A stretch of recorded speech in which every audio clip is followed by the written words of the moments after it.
he will enter paradise if he's truthful. Meaning that to do what is compulsory, to do it correctly, properly, is enough to carry us to paradise. That is the basic requirement. But of course, as human beings, we are subject to times of weakness, just as we have times of strength. And in the times of weakness, we tend to neglect or to be, not as conscientious in doing our duties.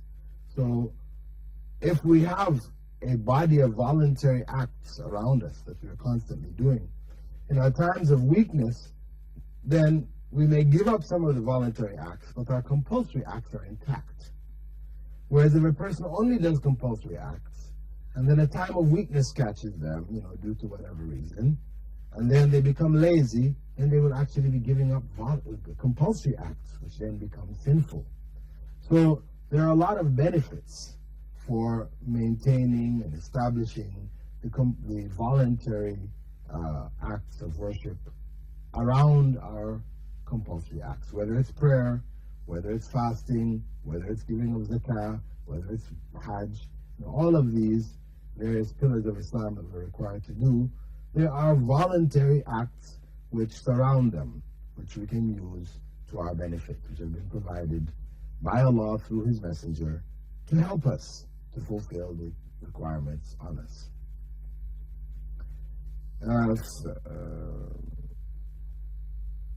We don't say durood during tashahhud.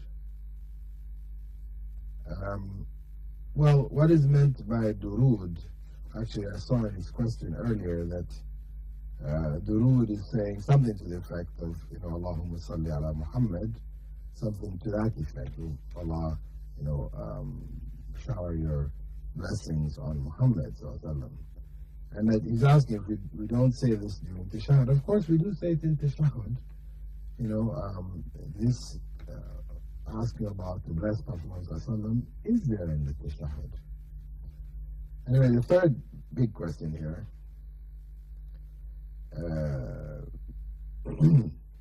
Is it correct when Almighty Allah was creating the universe that He first created the light of Muhammad sallallahu alaihi wasallam?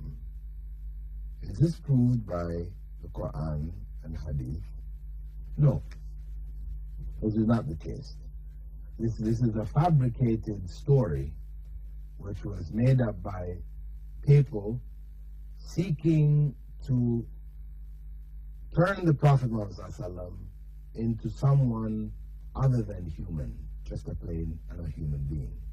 They wanted to give him some special status in the sense that his creation was different from ours, to elevate him. So they claim that the first thing that Allah created was the Muhammadan light, and from this light He created the world and a variety of other things. Now this is nonsense.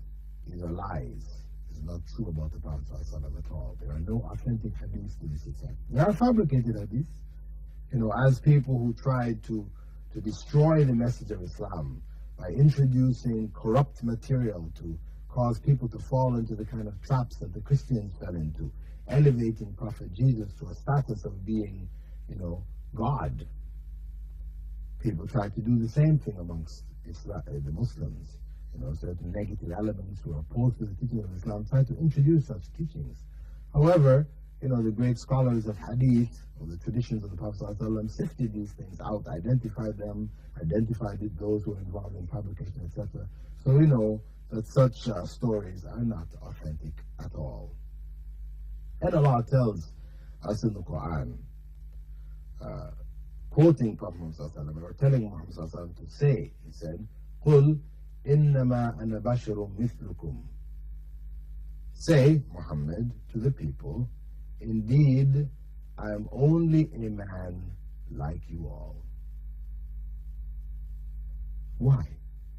To stress to people that we should not elevate Prophet Muhammad beyond his status. And then Prophet had also said something similar, saying, لا تطروني كما أطرت النصارى عيسى ابن مريم. Don't be excessive in your praise of me in the way that the Christians were excessive in their praise of Jesus, the son of Mary. Instead, you should just say, Abdullah wa Rasuluh. Qulu faqulu Abdullahi wa Rasuluh. Say instead, he is, referring to himself, a slave of Allah and his messenger. Prophet had also said, don't make my grave a place of gathering, a place of celebration. He warned people away from this. So, those who would seek to elevate him by claiming that he was the first thing created, and from this you have books written, some of which I've read, one called The Shadowless Prophet, which is based on the same idea, that the Prophet was light, so therefore when light shone on him, he had no shadow. The rest of the human beings walking, his followers, everybody walking in the sun, had shadows, but not Prophet Muhammad. This is total nonsense. A fourth question, if someone wishes Happy New Year or Merry Christmas, Happy Birthday, should we answer them in the same way? No. We should not answer them in the same way. These celebrations are forbidden celebrations for Muslims. Christmas is celebrating the birth of God. How can we as Muslims return such celebrations to others, such greetings to others? When we don't believe, we believe that this is one of the greatest evils that a person may say concerning God, that he was born on a particular day, 25th of December. This is evil and nonsensical. And for us to partake in it is itself wrong and sinful. Similarly, birthdays are a pagan celebration which was common in various parts of the world, but which was never included among those who follow the religion of God. So even if one goes back into the Christian times, the Jewish times of the Jews, you will not find in the Old Testament, for example, of the Bible, any reference to the Jews having celebrated birthdays. Though they give all kinds of fine details about the lives of the earlier prophets and their followers, and no mention of birthdays except in the case of Pharaoh. Only Pharaoh, the pagan ruler of Egypt, who claimed that he was God, he is the one celebrating his birthday. And naturally, if you claim you're God, then the day you are born is a very important day, and you want your subjects to celebrate that day in recognition of your divinity, your high status. Similarly, in the New Testament, the only reference to celebrations of birthdays is that of Herod, the pagan ruler of Palestine. So it was well known, even amongst Christians, for the first 300 years after the time of Christ, it was prohibited amongst Christians to celebrate birthdays. It was well known. However, as Christianity spread amongst the pagan nations of Europe, who already had this tradition of birthday celebrations, this eventually creeped in, was accepted, and then the actual celebration of Jesus' birthday came into being. Another question. Suppose a Muslim drinks beer, which he shouldn't be doing. After some time or a few minutes, he wants to pray. Can he pray? Is he tahir? Is he clean?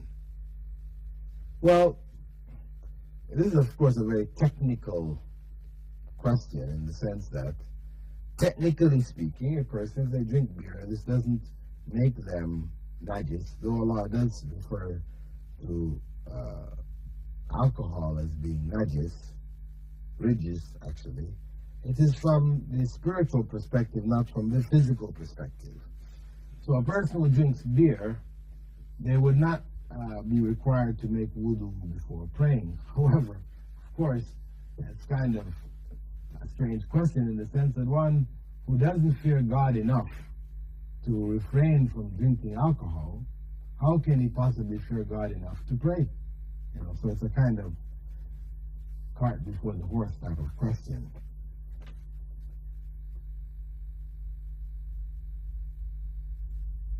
I've sometimes heard this story from my Braille friends that when Almighty Allah ordered Hazrat Adam alayhi salam to leave Jannah, and when they were not in the Jannah, they prayed a lot of istighfar, like to seek forgiveness from Allah. They prayed to Allah through all the prophets, but Allah did not accept their prayers. At last they prayed to Allah through Muhammad sallallahu alaihi wasallam, and Allah accepted them. Please answer me if this is correct. This is not correct at all. There's no such authentic tradition to that effect. In fact, this goes against the whole teachings of Islam. The idea of praying through prophets is something totally unacceptable from an Islamic perspective. Dua, Prophet Muhammad said, "Ad-du'a huwa al-ibadah." Praying is worship. Meaning that if you pray to anyone, through anyone, you're worshiping that person. So such a practice is totally unacceptable Islamically, and there are no authentic traditions to support this practice. With that, dear viewers, we'd like to thank you for being with us. And as to the Iqbal, we have a few more questions here. We'll try to answer them for you in the next program. And with that, dear viewers, I bid you now farewell. Assalamu alaikum wa rahmatullahi wa barakatuh.